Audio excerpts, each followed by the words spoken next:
जगमग करती एक ज्योति परम धाम से आई, धरती पर आकर उसने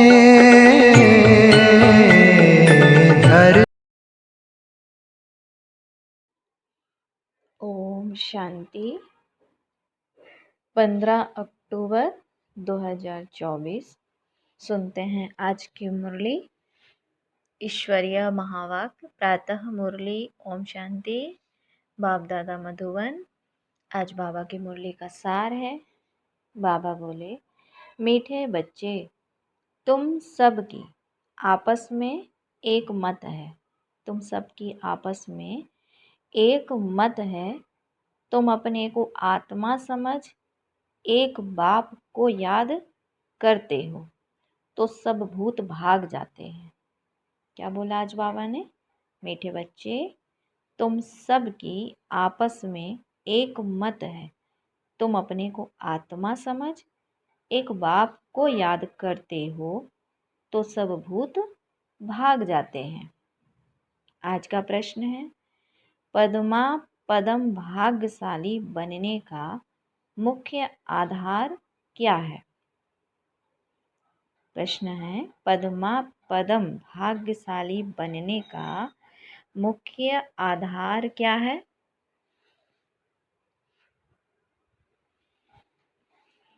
उत्तर है, जो बाबा सुनाते हैं। क्या सुनाते हैं बाबा? जो बाबा सुनाते हैं उस एक एक बात को धारण करने वाले ही पद्मा पदम भाग्यशाली बनते हैं। जज करो बाबा क्या कहते हैं और रावण संप्रदाय वाले क्या कहते हैं। बाप जो नॉलेज देते हैं उसे बुद्धि में रखना, स्वदर्शन चक्रधारी बनना ही पद्मा पदम भाग्यशाली बनना है। इस नॉलेज से ही तुम गुणवान बन जाते हो। बाबा ने कहा कि बाप ने जो नॉलेज दिया उसे बुद्धि में धारण करना, स्वदर्शन चक्रधारी बनना, यही पद्मा पदम भाग्यशाली बनना है। इस नॉलेज से ही तुम गुणवान बन जाते हो। अच्छा, ओम शांति। ओम शांति। रूहानी बाप शिव बाबा, अंग्रेजी में कहा जाता है स्पिरिचुअल फादर। सतयुग में जब तुम चलेंगे तो वहाँ अंग्रेजी आदि दूसरी कोई भाषा तो बाबा ने कहा कि सतयुग में जब तुम चलेंगे तो वहाँ अंग्रेजी आदि दूसरी कोई भाषा तो होगी नहीं। तुम जानते हो सतयुग में हमारा राज्य होता है, हमारा अर्थात देवी देवताओं का। उसमें जो हमारी भाषा होगी वही चलेगी। फिर बाद में वह भाषा बदलती जाती है। अभी तो अनेक भाषाएं हैं। जैसा जैसा राजा वैसी वैसी उनकी भाषा चलती है। अब यह तो सब बच्चे जानते हैं। सब सेंटर्स पर भी जो बच्चे हैं उनकी है एक मत। अपने को आत्मा समझना है और एक बाप को याद करना है। क्या कहा बाबा ने? सब सेंटर्स पर जो भी बच्चे हैं उनकी है एक मत। क्या? अपने को आत्मा समझना है और एक बाप को याद करना है ताकि भूत सब भाग जाए। भूत अर्थात देह अभिमान के जो भी भूत हैं वो सब भाग जाए। बाप है पतित पावन। 5 भूतों की तो सब में प्रवेशता है। आत्मा में ही भूतों की प्रवेशता होती है। फिर इन भूतों अथवा विकारों का नाम भी लगाया जाता है। देह अभिमान, काम, क्रोध आदि। ऐसा नहीं कि सर्वव्यापी कोई ईश्वर है। कभी भी कोई कहे कि ईश्वर सर्वव्यापी है तो कहो सर्वव्यापी आत्माएं हैं और इन आत्माओं में 5 विकार सर्वव्यापी है। क्या कहो? कि आत्माएं सर्वव्यापी हैं और इन आत्माओं में 5 विकार सर्वव्यापी हैं। बाकी ऐसा नहीं कि परमात्मा सर्व में विराजमान है। परमात्मा में, बाबा ने कहा, परमात्मा में फिर 5 भूतों की प्रवेशता कैसे होगी?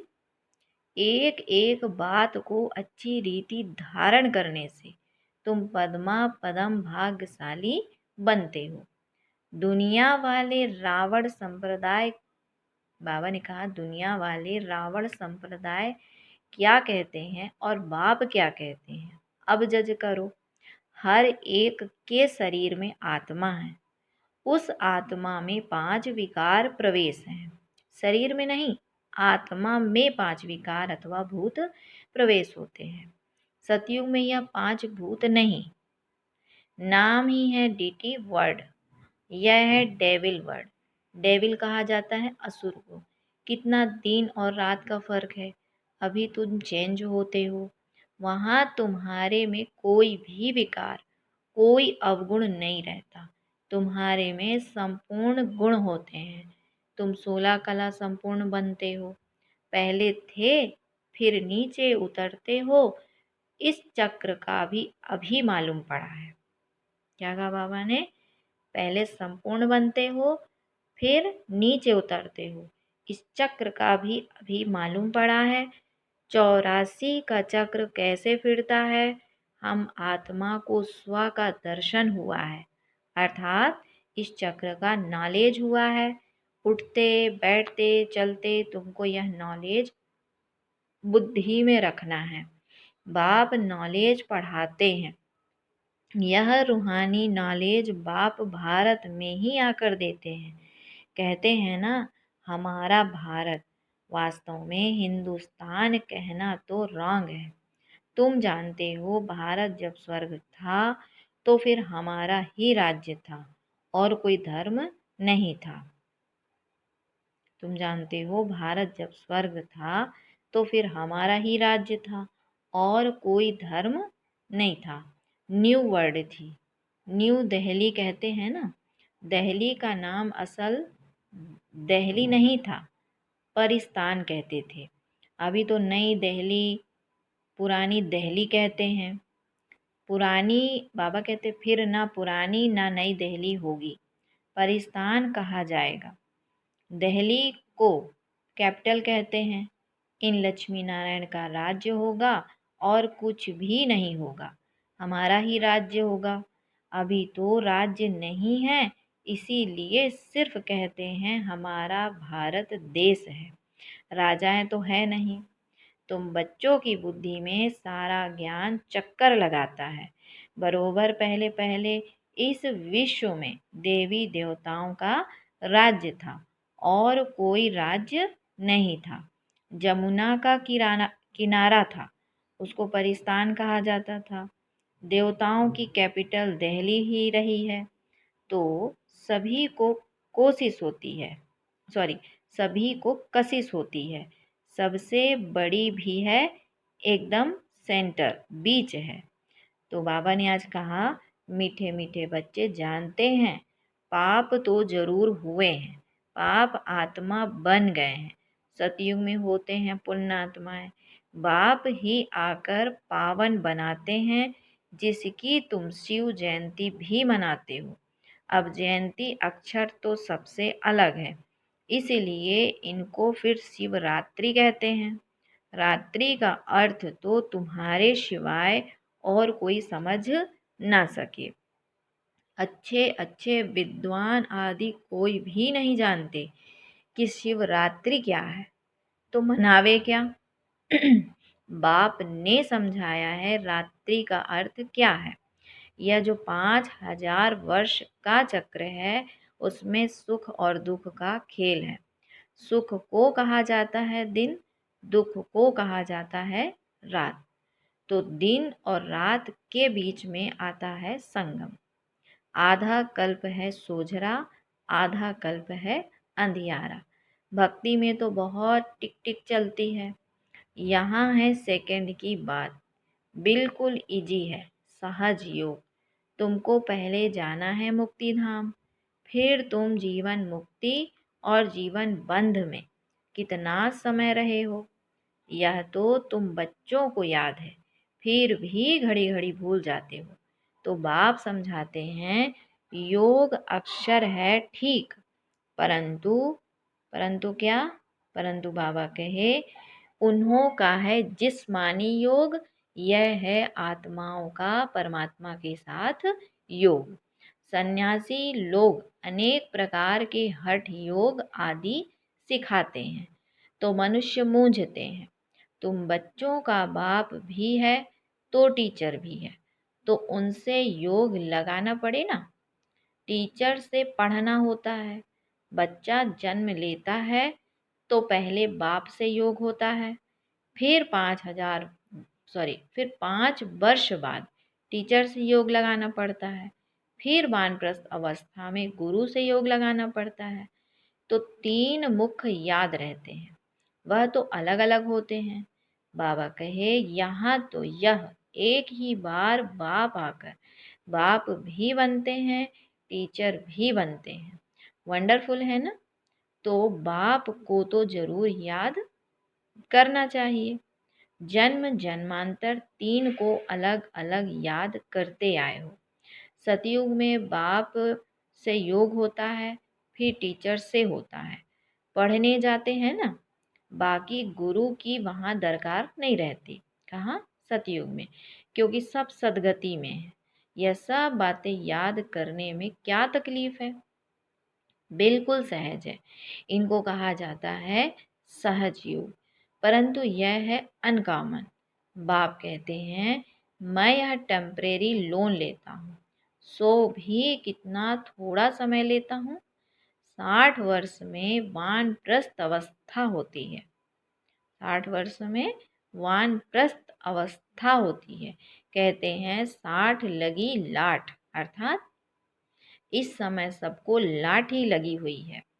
सब वानप्रस्थ निर्वाण धाम में जाएंगे। वह है स्वीट होम, स्वीटेस्ट होम।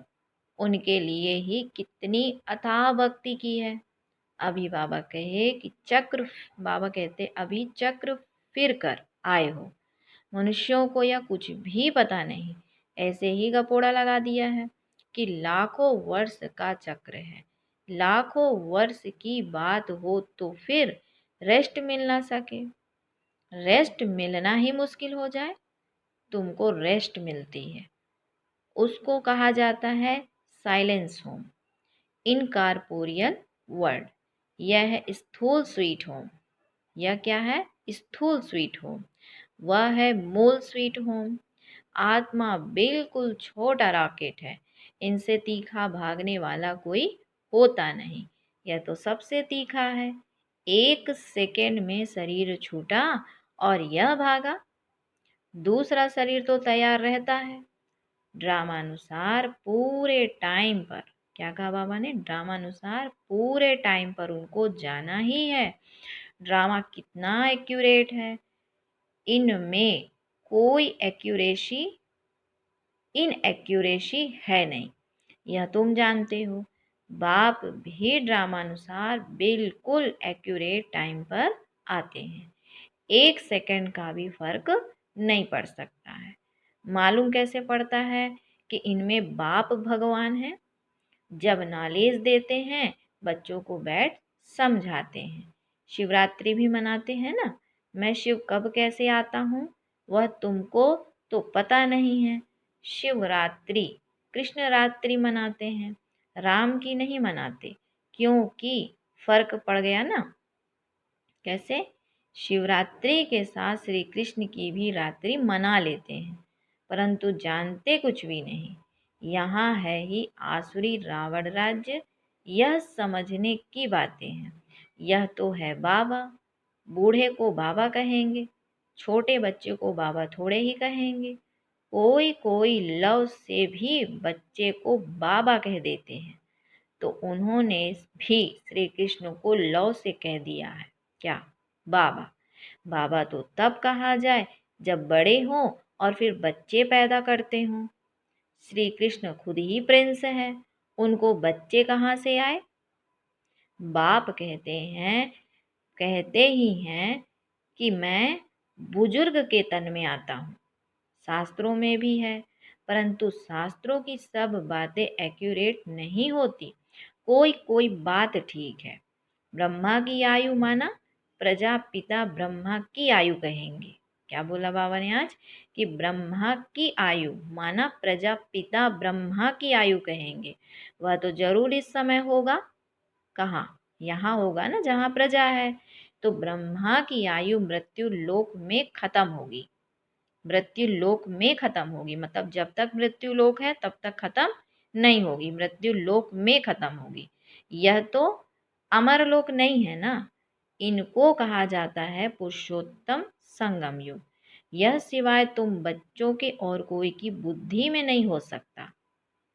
तो बाप बैठ बताते हैं कि मीठे मीठे बच्चों, तुम अपने जन्मों को नहीं जानते हो। हम बतलाते हैं कि तुम 84 जन्म लेते हो। कैसे? कैसे तो भी तुमको पता पड़ गया है। बाबा ने कहा हर एक युग आयु 1250 वर्ष है और इतने इतने जन्म लिए हैं। 84 जन्मों का हिसाब है ना। 84 लाख का तो हिसाब हो ना सके। इनको कहा जाता है 84 का चक्र। 84 लाख की तो बात ही याद ना आए। बाबा कहे 84 लाख की तो बात ही याद ना आए। यहाँ कितने अपरम अपार दुख हैं। कैसे दुख देने वाले बच्चे पैदा होते रहते हैं। बाबा कहे इसको कहा जाता है घोर नर्क। बिल्कुल छीछी दुनिया है। तुम बच्चे जानते हो अभी हम नई दुनिया में जाने के लिए तैयारी कर रहे हैं। पाप कट जाए तो हम पुण्य आत्मा बन जाए। अभी कोई पाप नहीं करना है। एक दो पर बाबा कहे एक दो पर काम में कटारी चलाना, यह आदि मध्य अंत दुख देना है। अभी यह रावण राज्य पूरा होता है। अभी है कलयुग का अंत। यह महाभारी लड़ाई है अंतिम। फिर कोई लड़ाई आदि होगी ही नहीं। वहाँ कोई भी यज्ञ रचे नहीं जाते। कहाँ? सतयुग में। तो कहा जब यज्ञ रचते हैं तो उसमें हवन करते हैं। बाप ने भी यह जो रुद्र यज्ञ रचा है इसमें बच्चे अपनी पुरानी सामग्री सब स्वाहा कर देते हैं। अब बाप ने समझाया है यह है रुद्र ज्ञान यज्ञ। रुद्र शिव को कहा जाता है। रुद्र माला कहते हैं ना। निवृत्ति मार्ग वालों को प्रवृत्ति मार्ग की रस्म रिवाज का कुछ भी पता नहीं है। यह तो घर बार छोड़ जंगल में चले जाते हैं। नाम ही पड़ा है सन्यास। किसका सन्यास? घर बार का। खाली हाथ निकलते हैं। पहले तो गुरु लोग बहुत परीक्षा लेते हैं, काम कराते हैं। पहले भिक्षा में सिर्फ आटा लेते थे, रसोई नहीं लेते थे। उन्हों को जंगल में ही रहना है। वहाँ कंद मूल फल मिलते हैं। यह भी गायन है। जब सतो प्रधान सन्यासी होते हैं तब यह खाते हैं। अभी तो बात मत पूछो क्या क्या करते रहते हैं। क्या करते रहते हैं भाई? इसका नाम ही है विशेष वर्ड। वह है वाइसलेस वर्ड। तो अपने को विशेष समझना चाहिए ना। बाप कहते हैं सतयुग को कहा जाता है शिवालय। Viceless word. यहाँ तो सब हैं पतित मनुष्य। इसीलिए देवी देवता के बदले नाम ही हिंदू रख दिया है। बाप तो सब बातें समझाते रहते हैं। तुम असल में हो ही बेहद बाप के बच्चे। वह तो तुम्हें 21 जन्मों का वर्षा देते हैं। तो बाप मीठे मीठे बच्चों को समझाते हैं कि जन्म जन्मांतर के पाप तुम्हारे सिर पर हैं। पापों से मुक्त होने के लिए ही तुम बुलाते हो। साधु संत आदि सब पुकारते हैं, हे पतित पावन। अर्थ कुछ नहीं समझते, ऐसे ही गाते रहते हैं, ताली बजाते रहते हैं।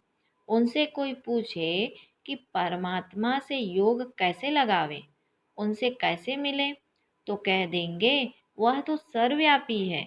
क्या यही रास्ता बताते हैं? कह देते वेद शास्त्र पढ़ने से भगवान मिलेगा।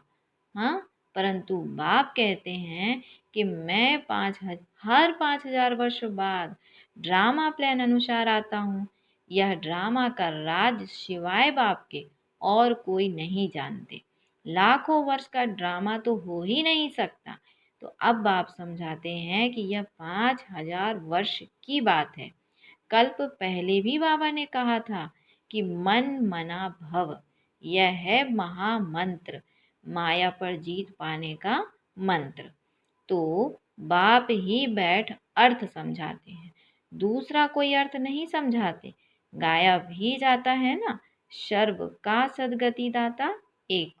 कोई मनुष्य तो हो नहीं सकता, देवताओं की भी बात नहीं है। वहाँ तो सुख ही सुख है। वहाँ कोई भक्ति नहीं करते। भक्ति की जाती है भगवान से मिलने के लिए। सतयुग में भक्ति होती नहीं, क्योंकि 21 जन्मों का वर्षा मिला हुआ है। तब गाया भी जाता है, दुख में सिमरण सब करें। यहाँ तो अथाह दुख है, घड़ी घड़ी कहते हैं भगवान रहम करो। यह कलयुगी दुखी दुनिया सदैव नहीं रहती। क्या कहते बाबा? यह कलयुगी दुखी दुनिया सदैव नहीं रहती। सतयुग त्रेता पास्ट हो गए हैं, फिर होंगे। लाखों वर्ष की तो बात भी याद नहीं रह सकती। अब बाप तो सारी नॉलेज देते हैं, अपना परिचय भी देते हैं और रचना के आदि मध्य अंत का राज भी समझाते हैं। 5,000 वर्ष की बात है। तुम बच्चों को ध्यान में आ गया है। अभी तो पराए राज्य में हो। तुमको अपना राज्य था, यहाँ तो लड़ाई से अपना राज्य लेते हैं, हथियारों से मारा मारी से अपना राज्य लेते हैं। तुम बच्चे तो योग बल से अपना राज्य स्थापन कर रहे हो। तुम सतो प्रधान, बाबा कहते तुम्हें सतो प्रधान दुनिया चाहिए। पुरानी दुनिया खत्म हो, नई दुनिया बनती है। इसको कहा जाता है कलयुग पुरानी दुनिया, सतयुग है नई दुनिया। यह भी किसको पता नहीं है। सन्यासी कह देते यह आपकी कल्पना है। यहाँ भी सतयुग है, यहाँ ही कलयुग है। अब बाबा बैठ समझाते हैं कि एक भी ऐसा नहीं है जो बाप को जानते हो। अगर कोई जानता होता तो परिचय देता। सतयुग त्रेता क्या चीज है, किसको समझ में थोड़े ही आता है। तुम बच्चों को बाप अच्छी रीति समझाते हैं। बाप ही सब कुछ जानते हैं, जानी जाननहार है, अर्थात नॉलेजफुल है। मनुष्य सृष्टि का बीज रूप है, ज्ञान का सागर है, सुख का सागर है। उनसे ही हमको वर्षा मिलना है। बाप नॉलेज में, बाबा कहते हैं बाप नॉलेज में आप समान बनाते हैं। अच्छा, फिर बाबा बच्चों को याद प्यार देते हैं। मीठे मीठे सिकिल दे बच्चों प्रति मात पिता बाप दादा का याद प्यार और गुड मॉर्निंग।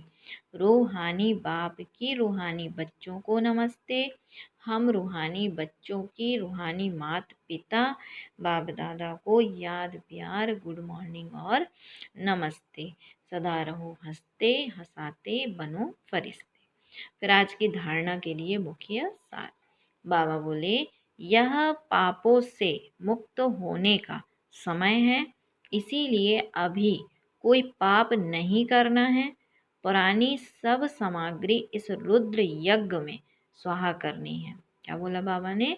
पुरानी सब सामग्री इस रुद्र यज्ञ में स्वाहा करनी है।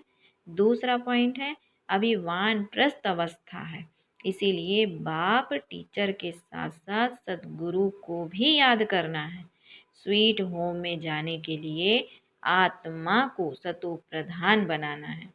फिर बाबा ने बच्चों को वरदान दिया, अपनी सूक्ष्म कमजोरियों को चिंतन करके परिवर्तन करने वाले शुभ चिंतक भव। अपनी सूक्ष्म कमजोरियों को चिंतन करके परिवर्तन करने वाले शुभ चिंतक भव। बाबा कहे सिर्फ ज्ञान की पॉइंट्स रिपीट करना, सुनना व सुनाना ही स्वचिंतन नहीं है, लेकिन स्वचिंतन अर्थात अपनी सूक्ष्म कमजोरियों को, अपनी छोटी छोटी गलतियों को चिंतन करके मिटाना, परिवर्तन करना, यही है स्वचिंतन।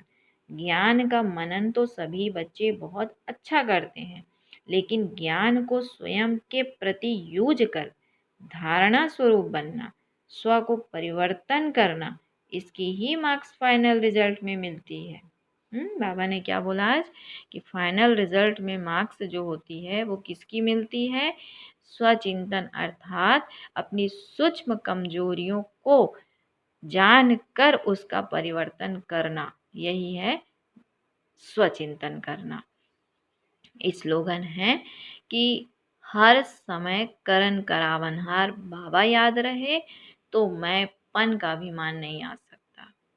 हर समय करन करावनहार बाबा याद रहे तो मैं पन नहीं आ सकता। अच्छा, ओम शांति, ओम शांति। शुक्रिया बाबा, शुक्रिया।